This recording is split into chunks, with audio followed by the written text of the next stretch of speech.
Permettez-moi de vous dire combien je suis heureux, Monsieur l'ambassadeur, Messieurs les présidents, chers amis, combien je suis heureux d'être avec vous aujourd'hui dans cette belle chambre de commerce de Paris, à l'occasion de ce 9e forum et à la veille d'un moment important dans les relations diplomatiques entre la Chine et la France, puisque nous célébrons l'année prochaine le 60e anniversaire de nos relations diplomatiques entre les deux pays, initiées par le général de Gaulle. Je ne suis pas sûr que vous attendiez tous de ma part des commentaires sur la microéconomie ou même sur les perspectives économiques. Je vais donc essayer de faire ce que je sais faire, c'est-à-dire de vous parler de ce qui pèse sur l'économie, de ce qui pèse sur les entreprises, c'est-à-dire de la situation très particulière de la géopolitique mondiale, qui est un facteur décisif des relations entre nos pays. En effet, nous sommes à un moment décisif de l'histoire du monde. Nous sommes dans un moment de compétition, confrontation entre les puissances, à l'image des relations entre les États-Unis et la Chine, qui montrent qu'on peut être à la fois un rival, un concurrent, un adversaire ou un partenaire. Et de ce point de vue, il faut se féliciter de la rencontre hier entre le président Biden et le président Xi Jinping à San Francisco, et je souhaite pour ma part que cette rencontre puisse prospérer. Mais nous sommes également dans un moment de compétition-confrontation entre nos systèmes politiques, entre démocratie, autocratie, démocratie libérale, démocratie illibérale, dans un moment de compétition-confrontation idéologique où chacun s'efforce de mettre en avant ses propres valeurs, privilégiant tantôt les libertés individuelles, tantôt les droits collectifs, recherchant tantôt la mise en avant de l'état de droit, tantôt le contrôle et le rassemblement de la société. C'est enfin un moment de compétition-confrontation entre les blocs, même si ceux-ci sont loin d'avoir l'homogénéité du temps de la guerre froide, avec d'un côté l'Occident et de l'autre côté le reste du monde, réunis souvent sous le concept un peu brumeux de Sud global. Toute la question est de savoir jusqu'où ira cette logique de basculement et de compétition-confrontation. La guerre d'Ukraine, comme la crise de Gaza, servent à la fois de révélateur et d'accélérateur des fractures, comme en témoigne le fossé qui se creuse entre les pays occidentaux et les pays du Sud. C'est un fossé politique, culturel, idéologique, dont nous ne devons pas sous-estimer les conséquences au plan économique et commercial. Le pragmatisme et l'intérêt peuvent résister à beaucoup de choses, mais difficilement à l'idéologie, pas plus qu'à l'incompréhension, la colère, voire le ressentiment des peuples. C'est pourquoi j'ai mis en garde contre le piège d'un universalisme dévoyé qui menace les pays occidentaux aux yeux de l'autre monde, à l'Est et au Sud, et qui pourrait aggraver l'opposition entre nos deux mondes. Ce piège multiple peut nous empêcher de comprendre aujourd'hui un certain nombre des évolutions, rendre plus difficile notre capacité à agir sur le monde, nous aveugler par trop de certitude et, dans certains cas, par trop de suffisance. Le premier piège, c'est l'occidentalisme. Un Occident autrefois triomphant qui essaye de maintenir sa domination, pense-t-on à l'Est et au Sud, alors que le monde a changé. Les BRICS+, ne l'oublions pas, sont aujourd'hui plus puissants que le monde du G7. Il faut prendre en compte l'évolution, donc, des rapports de force.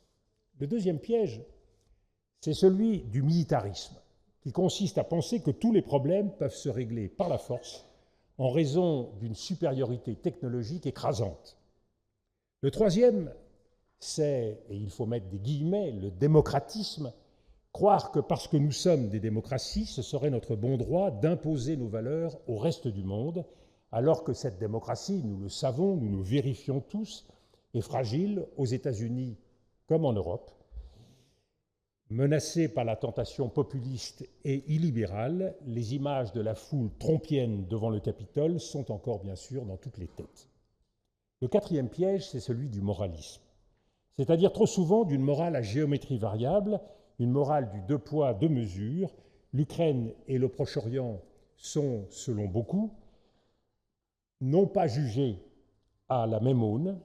Dans un cas, on défend le droit international, dans l'autre, on ne le défend pas, et cela, le monde entier le voit, creusant le fossé entre eux et nous.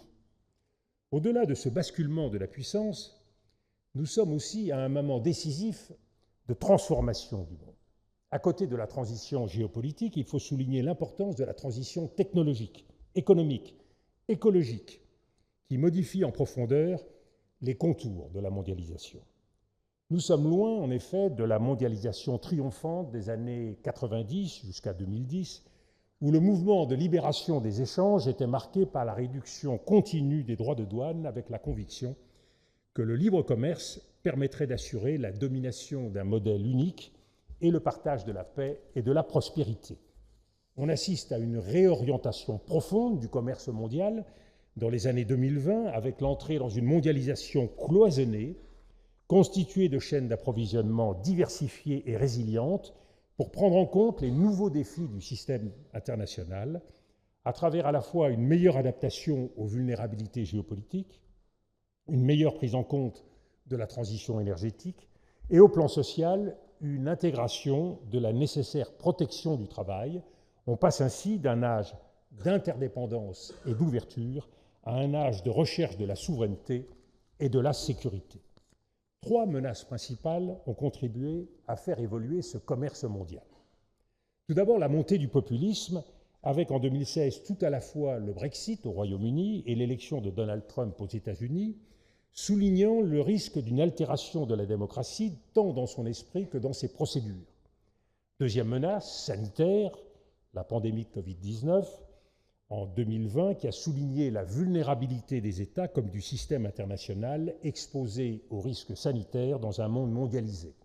Troisième menace, la guerre, qu'il s'agisse de l'Ukraine en 2022 ou de Gaza en 2023, avec une prise de conscience du risque stratégique et de son extension possible à d'autres fronts, qu'il s'agisse en Europe des Balkans, du Sahel en Afrique, d'autres zones de tension au Moyen-Orient ou encore en Asie du Sud-Est. En même temps qu'elle se fragmente, la mondialisation change de nature. Alors que les grands émergents se sont développés pendant les dernières décennies grâce au bas coût de leur main-d'œuvre, les pays développés bénéficiaient d'une hausse de leur pouvoir d'achat. Aujourd'hui, la situation est bien différente. Les pays développés s'inquiètent chez eux de la baisse de leur capacité industrielle du fait des délocalisations, tandis que les émergents ambitionnent d'élargir leur marché intérieur pour stimuler la croissance. Chacun, dans ce contexte, cherche à s'adapter à cette situation nouvelle. Nous, à restaurer notre industrie, la Chine, elle, pour sa part, à renforcer son marché intérieur et sa capacité d'autosuffisance. Dans un temps de faible croissance mondiale, les complémentarités n'ont pas l'évidence des périodes antérieures. Notre chance, c'est qu'à défaut, on peut retrouver entre l'économie française et l'économie chinoise de fortes complémentarités dans la structure même de nos consommations respectives, avec du côté français des secteurs particulièrement attractifs comme le luxe, les services collectifs, l'eau, les déchets, le chauffage urbain, les transports en commun, aériens ou encore le secteur de la santé ou du troisième âge. Ces secteurs répondent bien à la nouvelle phase de transition du nouveau modèle économique chinois, de l'exportation et de l'industrie vers la consommation, le commerce et les services. Cette complémentarité, dans une période de transition pour nos deux économies, constitue un atout. La France, comme l'Europe, est confrontée au défi de revoir son modèle démographique, son modèle industriel et de travail, comme son modèle technologique avec les ruptures qu'introduisent l'intelligence artificielle et la digitalisation. Cette mondialisation fragmentée pourrait induire de nouveaux comportements des acteurs, engendrant une révolution de la consommation avec quelques tendances principales. D'abord, une exigence croissante d'enrichissement, d'innovation technologique et de qualité pour des produits plus haut de gamme capables de répondre aux aspirations des consommateurs. Une exigence de responsabilité aussi, à la fois sociale et environnementale, justifiant plus de transparence et de nouvelles normes de protection nationale pour combattre la concurrence déloyale. On voit émerger en même temps de nouvelles pratiques comme la vente de produits de seconde main, de produits vintage, ou encore le développement de circuits courts. Autre tendance, une exigence de satisfaction identitaire pour répondre à la fragmentation de la société et à la structuration en tribus, en communautés, soucieuses de se distinguer à travers la consommation à partir de signes de reconnaissance. D'où aussi peut-être une plus grande volatilité de certaines marques et de certains produits. Aussi une exigence culturelle à travers des politiques différenciées de soft power dans des marchés marqués par les effets du nationalisme et de la politisation croissante. Enfin, une exigence sanitaire qui répond aux nécessités du consommer moins, consommer mieux. Dans ce contexte, ce qui paraissait immuable dans le monde d'hier, comme le luxe par exemple, inscrit dans une symbolique profondément enracinée, jouissant d'une légitimité historique et de savoir-faire anciens, pourrait souffrir des remises en cause sous le coup de plusieurs évolutions. D'abord, la politisation des échanges, résultant de leur impact stratégique qui les rend vulnérables à des mots d'ordre fixés d'en haut ou par les réseaux sociaux. La division du monde en plusieurs groupes, Est-Ouest, Nord-Sud, Occident et le reste du monde, ne peut qu'accentuer cette fragilité, cette volatilité. Ainsi, des secteurs comme le luxe qui ont cherché à élargir leur assise de légitimité en partant à la conquête de nouveaux publics, croisant par exemple le secteur de la mode et celui de la musique, pourraient être affectés par des mouvements d'opinion, d'humeur, en dehors de toute considération de marché.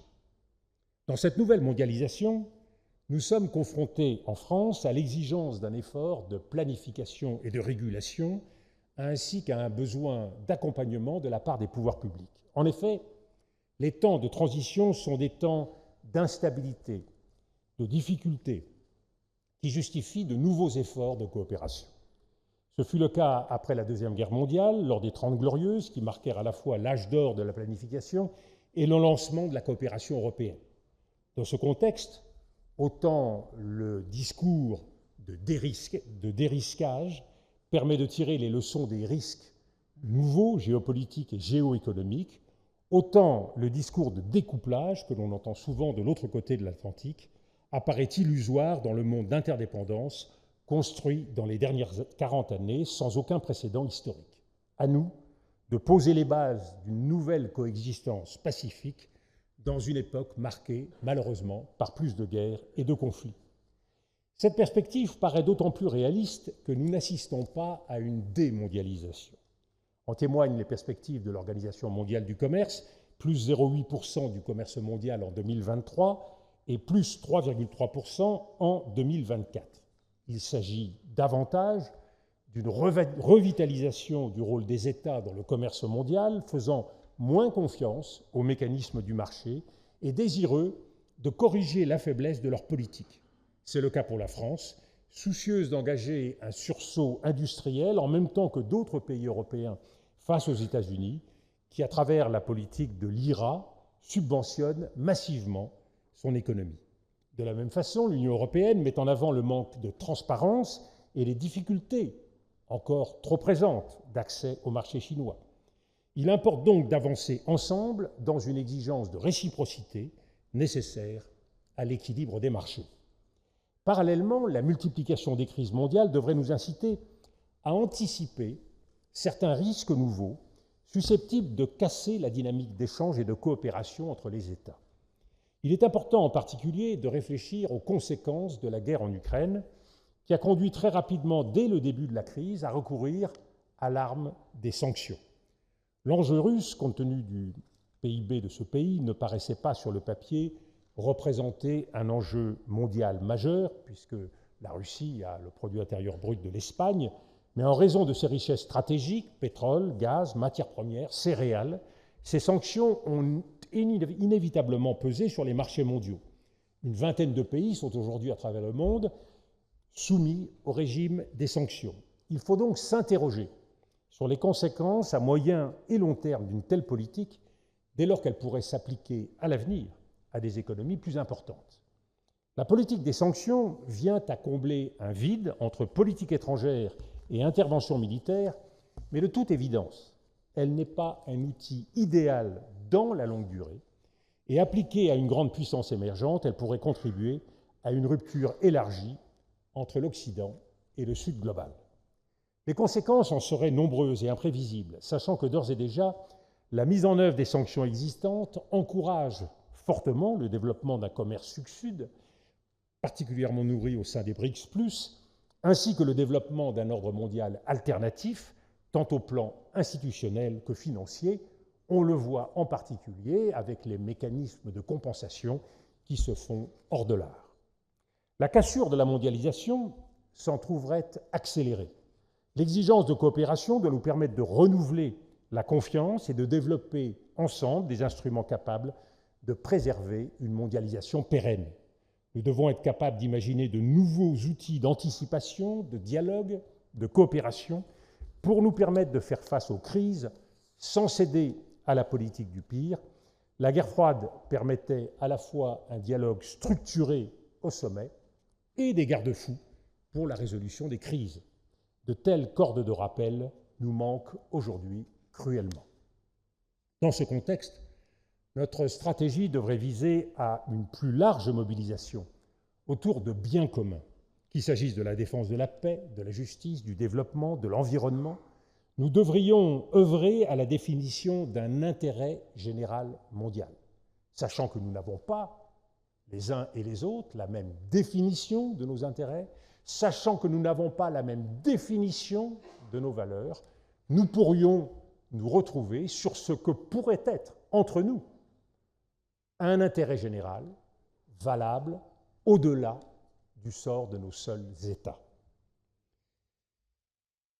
De la même façon, nous ne pouvons nous satisfaire du désordre institutionnel mondial quand on voit la paralysie des Nations Unies, et tout particulièrement du Conseil de sécurité, la multiplication des forums de concertation, tels le G7, le G20 ou encore les BRICS+, ou l'Organisation de coopération de Shanghai, ne suffit pas à rétablir un territoire mondial pourtant indispensable si on veut impulser un nouvel esprit de coopération. Une sorte de G20+, qui pourrait voir la naissance, qui pourrait naître lors du G20 au Brésil, permettrait peut-être d'assurer une meilleure représentativité de la communauté internationale, posant ainsi les bases de ce que pourrait être un nouveau Conseil de sécurité des Nations Unies.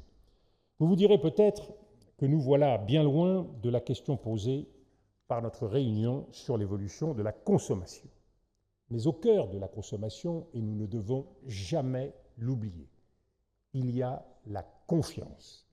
Or, progressivement, nous voyons se dégrader les structures et les canaux de la mondialisation des dernières décennies sans que s'exprime une volonté commune d'y substituer un nouveau cadre.